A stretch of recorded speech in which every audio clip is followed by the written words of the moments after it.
Bienvenidos al canal Prof. José María Guerri, a este segmento de Filosofía y Rock.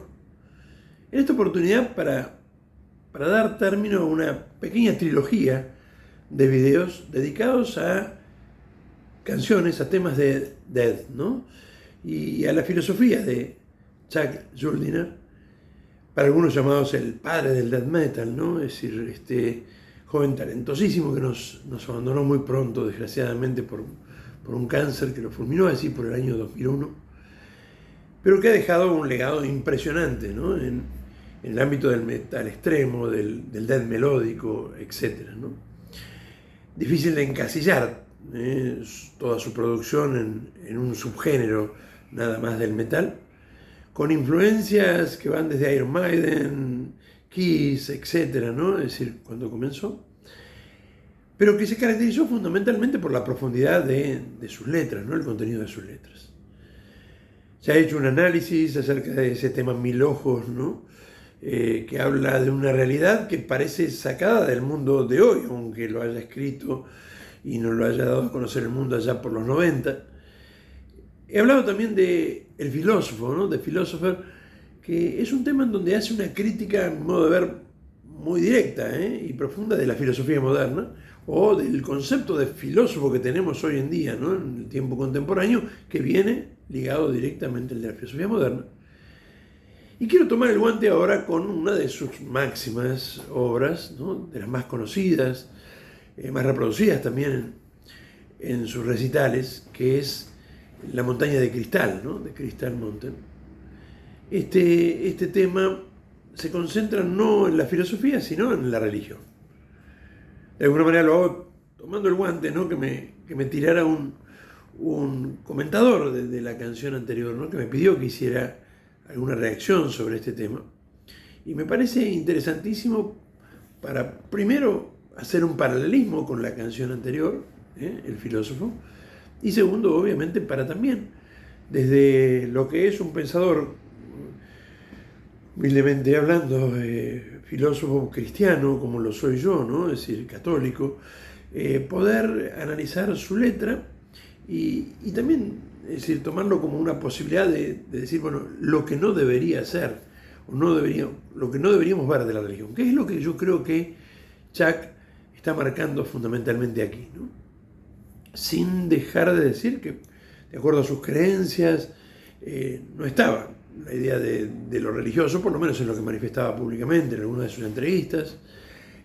Sí hay coincidencias muy profundas en el amor a la vida, en el amor a la naturaleza, en una visión positiva que lo apartó siempre del satanismo, que lo apartó de la oscuridad, de lo violento, y que sí le hizo condenar en sus letras, de una manera directa y contundente, la hipocresía, la falsedad, la violencia puesta o que intenta imponer y abusar del otro, ¿no? En una de sus entrevistas habla y dice: yo no tengo absolutamente nada en contra de las religiones, sí aquellos que las utilizan para abusar a partir de las mismas de las conciencias de los hombres. Y en eso estoy absolutamente de acuerdo yo también. Creo que en primer lugar hay un paralelismo, ¿no? El filósofo criticaba un tipo de filosofía. Acá se critica en esta letra a una forma de vivir la religión que construye esa montaña de cristal, ¿no? Que es de cristal porque en el fondo es fácil de que se quiebre y se parta en base a los propios temores, ¿no? En base a las propias inseguridades, en base a una fe ciega. Pero vamos a analizar juntos la letra, frase a frase, ¿no? No niego también, insisto, que haya también una crítica a las religiones en general, ¿no? Pero creo que es más al modo de vivirla donde se apunta, ¿no? O mal vivirla, podría decir yo. Construida de la fe ciega, heredada de una fantasía autoinducida, pasando página para justificar, conjurando el poder que alcanzará su esplendor en tu séptimo día. ¿No? Esta montaña de cristal, fíjense, ¿no? Los días de la creación, el séptimo día, que es el día del descanso del Señor, que es el día de la alabanza al Señor también. Acá Chuck, con mucha profundidad también, y sabe de lo que habla, nos habla de este séptimo día en donde se construye esta montaña de cristal, pero, cuidado, en base, dice, a una fe ciega. Esa crítica que hace al fideísmo es la misma crítica que hace alguien que, siguiendo a Santo Tomás, habla de la necesidad de complementación entre razón y fe. Indudablemente para un cristiano, ser católico, la fe es algo suprarracional, no es algo que se pueda demostrar completamente con la razón. Sí es razonable, sí tiene razonabilidad, por lo menos la palabra de Jesús. Si siguiéramos los mensajes de Jesús, este mundo sería mucho más justo y más humano, sin duda alguna, ¿no? Si estuviéramos dispuestos a poner la otra mejilla, amar al otro como nos amamos a nosotros mismos. Sin embargo, son muchos los que han construido o se construyen a sí mismos, ¿no? Esta montaña, ¿no? Bajo una fe ciega, un fideísmo que menosprecia la razón y por lo tanto propiamente a lo humano. En esa crítica estamos absolutamente de acuerdo, ¿no? Era de una fantasía autoinducida. Bueno, ahí habrá una diferencia de fe, ¿no? Es decir, se ha hablado mucho acerca de si el hombre es una creación de Dios o Dios es una creación del hombre, ¿no? Allá Feuerbach decía alguna vez, cuando el hombre tiene un problema que no puede resolver, naturalmente se proyecta en un Dios que es el hombre perfecto que todos quisiéramos ser. Esa tesis de Feuerbach luego la toma Marx, sacándole solamente la palabra naturalmente. Dice, no es algo natural, es algo que podemos cambiar con la revolución, con el materialismo científico, etcétera, etcétera, pero en el fondo matar a Dios es matar ese invento, esa autofantasía que nos hemos creado por necesidad. Frente a eso, yo me pregunto, si realmente todo hombre en toda época necesita de lo absoluto, ¿no será que lo absoluto existe realmente?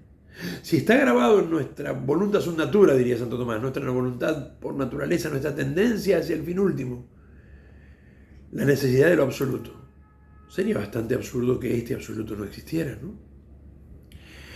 Sea como sea, indudablemente en el fondo la razón ayuda a tratar de entender la fe, pero hay un salto de fe, ¿no? Y la fe a mí me dice, no, esto no es una autofantasía, ¿no? O esto no es una fantasía autoinducida, ¿no? Sin embargo, cuidado, lo que viene después, ¿no? Es así como lo harás, girando tus ojos para percibir todo aquello que te interesa. Sin embargo, algunos, refugiándose en las religiones, refugiándose en una forma de vivirlas, solamente ven lo que quieren ver y toman de las Sagradas Escrituras y de la revelación aquellas cosas que en realidad les permiten construir un Dios a su propia imagen y semejanza. Contra ellos creo que también va dirigida la canción, Lo mismo que lo hacía en el filósofo contra aquellos que veían la filosofía como un saber de dominio, soberbio. Aquí hay algo parecido, por eso el paralelismo. Para asumirlo desde la ignorancia, infligiendo heridas con tu puñal en forma de cruz. Cualquier cristiano recuerda aquella noche, ¿no? Aquella noche tan trascendente y fundamental, luego del huerto de Getsemaní, donde nuestro Señor Jesucristo es apresado, donde Pedro saca la espada y él se la hace guardar. Es decir, indudablemente que a lo largo de la historia y a lo largo del tiempo, la cruz, símbolo de persecución, la cruz, símbolo de muerte, símbolo también de resurrección y de salvación, la cruz, símbolo de amor, ¿no? Esa cruz que une en su brazo vertical al hombre con Dios y en su brazo horizontal al hombre con sus hermanos, se convirtió en símbolo de poder, símbolo de dominio, sí, pero eso no es por nuestra fe, sino por utilizarla para el propio servicio, ¿no? Y a eso es lo que apunta, yo creo, fundamentalmente también el tema de la canción, ¿no? Aquellos que violentan al otro, ¿no? Cuentan, por allí veía en internet anécdotas que tenían que ver con que cuando ellos tocaban,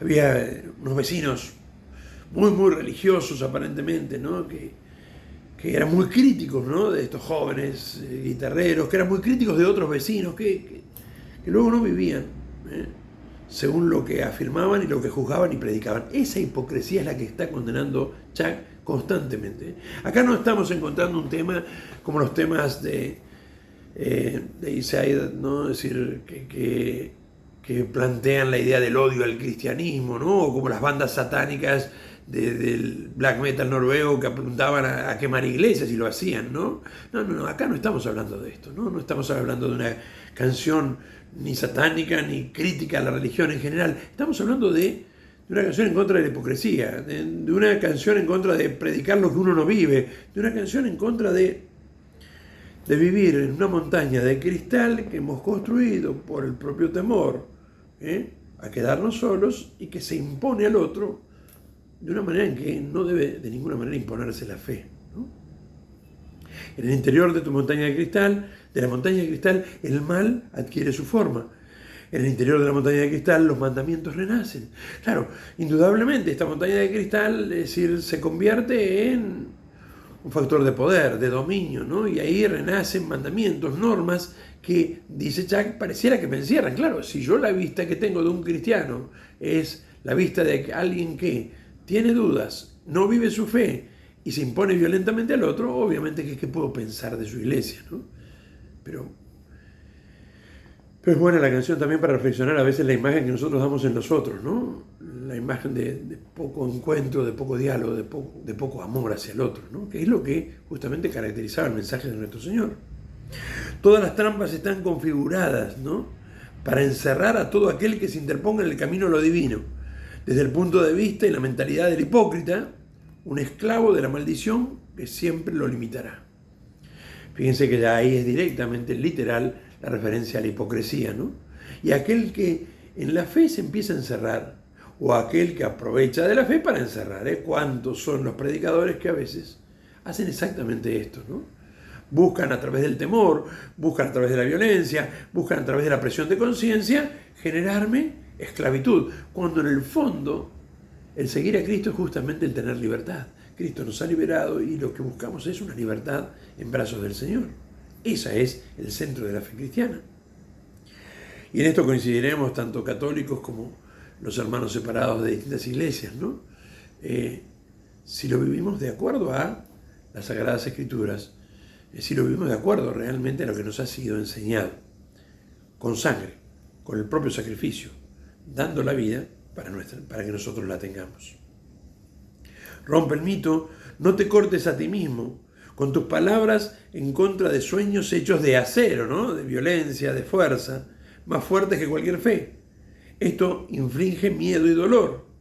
Es así como lo harás, girando tus ojos para percibir todo aquello que te interesa, viendo solo lo que te conviene, para asumirlo desde la ignorancia, infligiendo heridas con tu puñal en forma de cruz.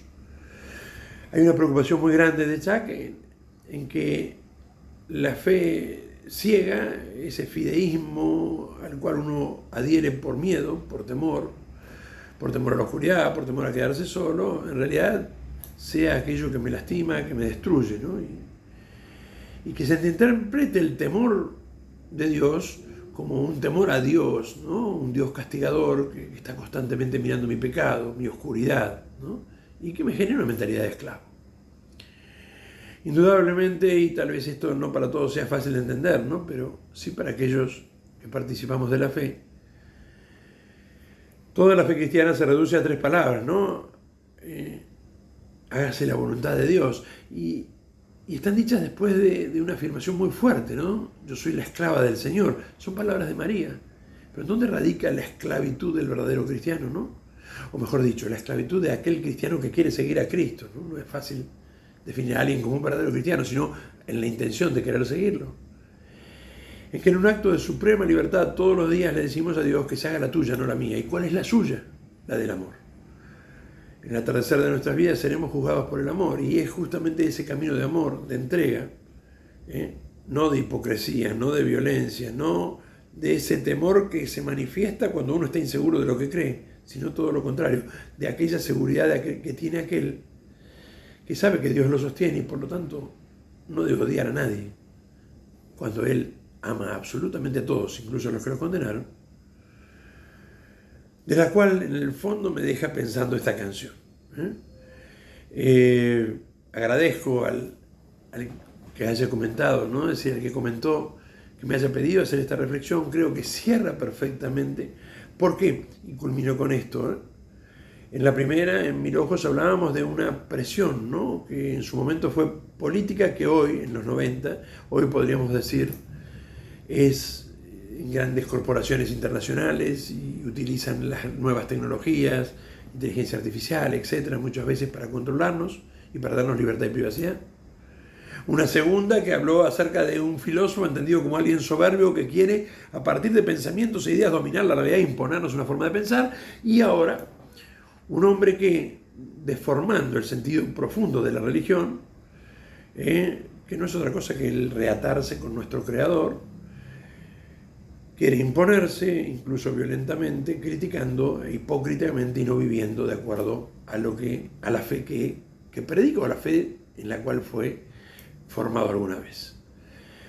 Las tres canciones están ligadas, la filosofía de Chuck es muy interesante, y bueno, espero que les haya gustado, que lo hayamos analizado en el canal.